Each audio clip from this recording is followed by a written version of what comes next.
Bonjour à vous. Aujourd'hui, une vidéo de positionnement, c'est-à-dire est-ce qu'on est pour quelque chose ou contre quelque chose? En ce moment, on a un discours qui est très binaire, je dirais très manichéen et presque monolithique d'être contre, d'être en guerre, d'être face à une adversité, un virus invisible, et on est contre la maladie qu'il va évoquer de manière symptomatique. Alors on a un discours très guerrier, puisque la personne qui nous représente a utilisé dans un discours pour entamer cette campagne de confinement que nous étions en guerre contre un ennemi invisible, qu'il fallait, on voit d'ici, il faut casser la gueule au virus, il faut détruire le virus, ce que manifestement personne n'arrive à faire.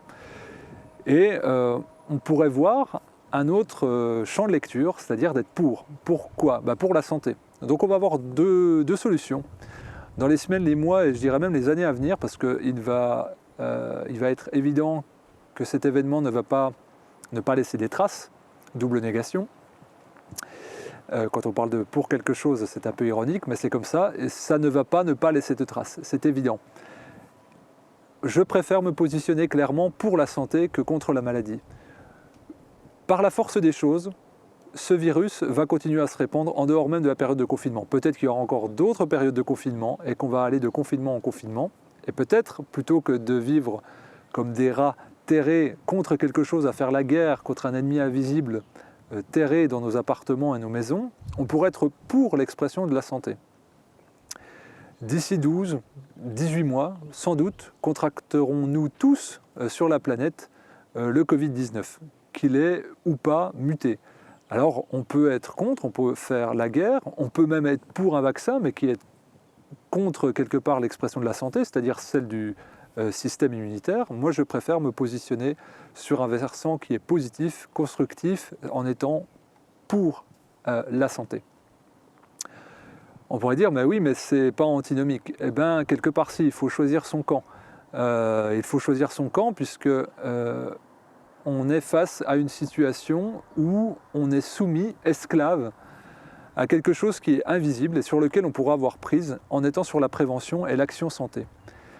Est-ce que les politiques de santé publique nous informent sur la prévention? On peut faire un constat que pas vraiment, si ce n'est de dire mangez 5 fruits et légumes par jour et faites du sport. Voilà, mais réduisez votre dose de sel et attention au sucre. Ça se limite à peu près à ça. Ça me semble bien peu face à l'état de la science médicale, de la science nutritionnelle à laquelle on peut avoir accès. Alors je préfère être pour que d'être contre, et définitivement contre, et systématiquement contre. Pourquoi? Parce que nous allons avoir à faire face à des hausses climatiques, à des variations d'environnement, où nous rétrécissons les espaces de vie des animaux en déforestant beaucoup. Eux-mêmes, avec le réchauffement climatique, auront des espaces plus confinés, donc il va y avoir des interdépendances, des migrations interespèces de virus, et que l'humanité a une espérance de vie en bonne santé qui diminue dans les pays occidentaux. Évidemment, les pays en voie de développement, elles, stagnent ou diminuent aussi. Donc on va avoir plus de virus circulants, une santé moindre, donc autant d'occasions d'être contre. Eh bien, prenons le contre-pied inverse et soyons pour la santé, travaillons pour. Et c'est un positionnement déjà de l'esprit avant de l'action. Tout va partir déjà d'un état d'esprit, d'une pensée, d'une intention, d'une volonté qui ensuite viendra s'ancrer et s'enraciner dans la matière que nous allons réaliser. Qu'est-ce qu'on va mettre dans nos assiettes, quel sport on va faire, quelle qualité de sommeil on va avoir, etc., etc., etc. Et ce positionnement de l'esprit, il doit se faire là dans cette période de confinement, en se nourrissant d'informations, puis surtout en voyant les points de peur qu'on peut avoir, parce qu'on est souvent contre par peur, mais quand on est résolument enthousiaste, quand on est connecté, quand on a la foi en la vie, quand on vibre de manière passionnée pour des choses qui nous animent, quand on est optimiste, on trouve toujours une solution pour. Et cette solution pour, plutôt que d'être à genoux à quémander un vaccin plus ou moins salvateur, on a des modes d'action, on connaît des éléments. Alors j'ai fait une série de 8 vidéos sur les facteurs de santé sur lesquels je vous renvoie bien volontiers. Mais cette vidéo-là, elle est un petit peu différente parce qu'elle nous invite plutôt à nous recentrer sur l'essentiel et sur une notion de pour ou de contre. Elle va aller bien plus loin que ce confinement, évidemment, parce qu'il va en sortir des résolutions sanitaires à un niveau mondial, puisque nous sommes à l'ère de la mondialisation, les virus circulent. Donc, un pays seul pourra difficilement ne pas emboîter le pas à l'ordre qui va être fortement recommandé, si ce n'est imposé. Nous avons une possibilité d'agir, parce que nous avons de la force et de l'influence malgré tout, en montrant que nous sommes pour, mais ça demandera des efforts individuels. Nous ne pouvons pas demander quelque chose si nous ne sommes pas acteurs, si nous ne sommes pas exemplaires. Et se positionner pour la santé, ce n'est pas simplement une idée, une envie, mais même si ça part de là, comme je le disais, il faudra que ça se manifeste. Il faudra que ça se manifeste concrètement dans ce qu'il y a dans nos assiettes, dans ce qu'il y a dans nos comportements de manière globale et dans ce qu'il y a de transmission à nos enfants, de ne pas chercher la simplicité. J'ai dit dans plusieurs vidéos que ça ne va pas demander beaucoup d'efforts, mais des efforts colossaux, gigantesques, pour pouvoir créer un revirement dans une société qui a tout intérêt à nous mettre compte, puisqu'elle entretient un business phénoménal de la maladie par l'industrie pharmaceutique qui pèse des milliards et des milliards. Je crois qu'en France, sur l'année 2019, c'est 51 milliards de dividendes qui ont été distribués. Donc ne soyons pas dupes, nous vivons dans un système ultralibéral qui fait qu'une entreprise privée n'a pas à s'occuper de la santé d'autrui. Mais vu que nous sommes dans une dénationalisation, ou dans une privatisation à tout crin, on le voit avec l'hôpital public, on le voit avec la réduction des budgets dans les ministères, eh bien ça sera à nous de nous autonomiser et d'enclencher la machine pour que peut-être nous influions sur les structures qui nous dirigent, qui nous orientent, qui nous gouvernent et qui proposent des solutions.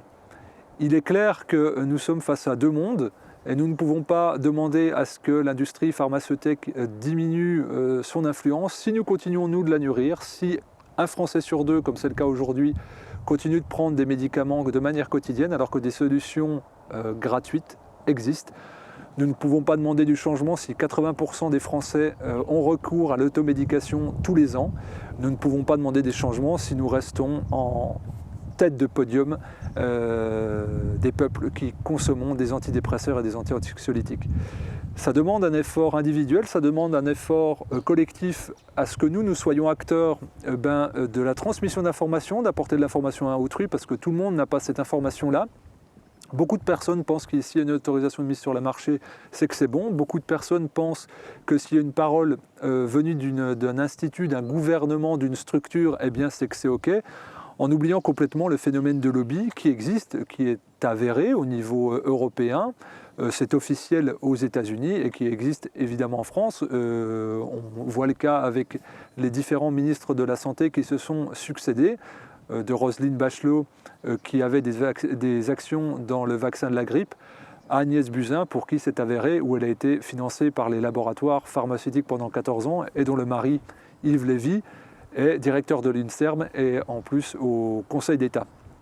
Donc évidemment qu'on ne peut pas être juge et parti, évidemment qu'on ne peut pas être naïf dans le monde dans lequel on vit, c'est-à-dire qui est régi par l'économie de marché, qui est régi par l'argent roi, et où les deux industries les plus florissantes sont celles de l'armement et celles du Big Pharma, derrière l'agroalimentaire. Donc ce qui contrôle, entre guillemets, la géopolitique et notre santé. Si nous redevenons plus autonomes, si nous nous responsabilisons, parce que nous avons beaucoup délégué, je pense, nous ne pouvons pas accuser l'industrie pharmaceutique si nous ne faisons pas une autocritique en disant que nous avons été bien heureux d'avoir été pris en charge. Oui, bien sûr, beaucoup de personnes vont dire que c'est gratuit de se faire soigner. Non, c'est remboursé, ce n'est pas gratuit. Nous payons un prix très cher au sens propre comme au sens figuré. Aujourd'hui, eh bien, aller aux urgences, c'est aléatoire. Se faire hospitaliser, c'est aléatoire. Il y a un manque de moyens, il y a un manque de formation, il y a un manque de personnel et il y a des conflits d'intérêts béants. Donc c'est dur de savoir si on est ou pas soigné correctement en fonction d'informations qui pourtant existent et auxquelles on a accès. Bien sûr, ça vous nous demandez de nous bouger, d'aller chercher l'info, ça ne devrait pas être notre objet, mais en même temps, je dirais grandir en tant qu'humain, c'est être dans le savoir, dans la connaissance et c'est être responsable. Et quand on est responsable aussi d'une cellule familiale en étant qu'adulte référent, parent, eh bien, on se doit de savoir eh bien, ce qu'on donne à son enfant, ce qu'on injecte à son enfant, ce qu'on oblige à son enfant et ce qu'on impose dogmatiquement à son enfant. Responsabilisons-nous, agissons pour et non pas contre, ne soyons pas contre la maladie, n'ayons pas peur de la maladie, mais réjouissons-nous d'avoir un corps hyper fonctionnel qui réagit pour la santé, qui est designé pour exprimer la santé et la vie. Dans la petite de ces cellules, c'est ce que le corps cherche à faire. Il y a des principes d'auto-guérison en permanence, il y a des lois d'homéostasie à l'œuvre de manière constante. Eh bien, appuyons-nous joyeusement sur ce pour la vie plutôt que d'être contre quelque chose, contre un inexorable possible, contre un invisible, contre une menace éventuelle. Et ça, c'est un travail de l'esprit, c'est un travail en profondeur à faire individuellement et collectivement. Et j'espère que les vidéos de cette chaîne eh bien, y contribuent.